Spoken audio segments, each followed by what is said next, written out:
Din nou filmare la lanternă. Scuze pentru zgomote, să vopsește în hală. Am desfăcut ăsta, după cum vedeți. E foarte frumos, foarte roșu. Iar nu s-a schimbat uleiul la timp nici în ăsta. Uitați ce mizerabil e.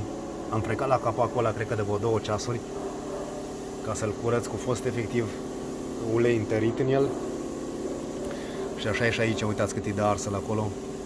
Ce urât e, ce negru e. Numai o să-l spălăm mâine, o să desfacem și baia, pentru că e în ultimul hal, ca să vă zic așa. De azi nu m-am demontat, am scos de pe aici cam tot ce s-a putut scoate, ca să facem loc, pentru că curgea pe aici garnitura de la capac. O să vină și asta schimbată, să mă întorc un pic așa să arate o țără mai bine, nu într-o dungă. Am avut și pompa de apă, curs, face pe jos aruncată pe undeva, am desfăcut și aici. Uitați și acolo, mizerie, rugină, tot ce trebuie. Na. O să vină frumos, tot curățat, suflat și făcut ok. Mergem mai departe cu demontat, am scos radiatorul. L-am pus aici, adică l-am scos afară, l-am spălat. Vreodată numai cu apă trebuie să iau ceva soluție să bag în el, pentru că încă curge rușață și am mai reclip aici, nu mare lucru. Procedem cu datul băie jos. Nu știu pe aici, pe în spate, cum e treaba. Cred că trebuie să ridicăm motorul de pe cadru. N-am loc aici. Dar vedem. Mai este până acolo. Trebuie să scot motorul din suport. Trebuie să-l ridic pentru că nu am acces la toate șuruburile de la baie.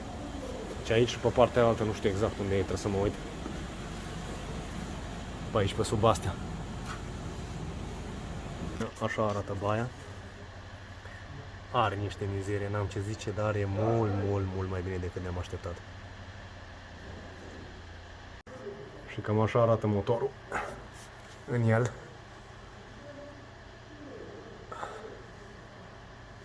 Stau cumva să nu încurgă ulei în cap, că încă mai este ceva ulei pe el. Nu arată foarte rău. E un pic roșu, dar nu se ia, deci nu-s depuneri. Uitați cât se poate de curat. Pa, asta e un pic mizerie, iar a filmat Maiorea. Dar nu-i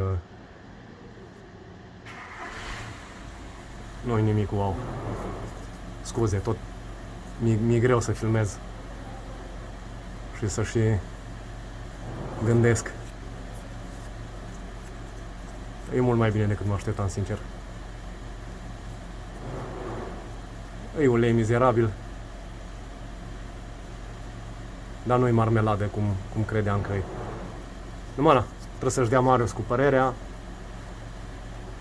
și să zică ce face mai încolo. Nu știu dacă vedeți, pe perete acolo pare că e ceva. Stați să bag degetele. Nu se ia. Dar e ceva afumătură, n-am ce zice. Trag și garnitura asta jos. Și cam atât pe azi.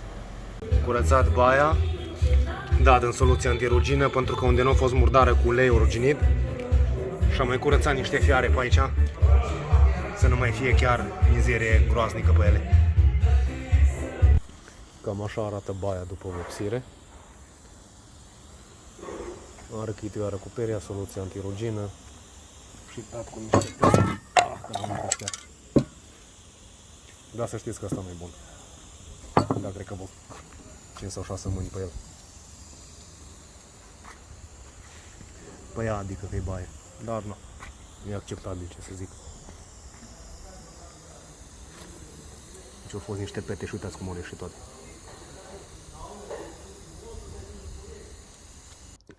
Capacul, numai că nu-i strâns. Pus la loc. Na. baia la loc, vopsită, strânsă, pus silicon, curs un pic pe aici. M-am spălat pe mâini, de aia se vede ieșind, uitați ce să la abure din mâini. Și că-s ceva magician. Mai trebuie curățat pe aici, n-am ce zice. Aici cum o mai curs de pe motor, trebuie să-l mai șterg o dată. După ce l-am vopsit, l-am înjit iară. Și cam asta s-a făcut azi. Da, cel puțin nu mai e motorul gol pe dedesubt. A, și aici în spate schimbat filtru și pompa e mortă din nefericire. Aici locul la pompă. Sau vorbesc prostii? Nu, acolo e locul la pompă, uitați. De să putem că mai curge ceva de până rezervor. Nu știu, pompa, cine e interesat de coduri. Absolut tot e original, tot ce am demontat de pe original, până și filtrele. Și trebuie să fie undeva filtrul de benzină pe aceea. Filtrul de aer a fost un K&N. Am pus male în loc, numai asta o să-l curăț și o să mi-l țin. Nu știu dacă o să mai pun înapoi, dar nu. Și filtrul de benzină, grămada de gunoi. Codul de original.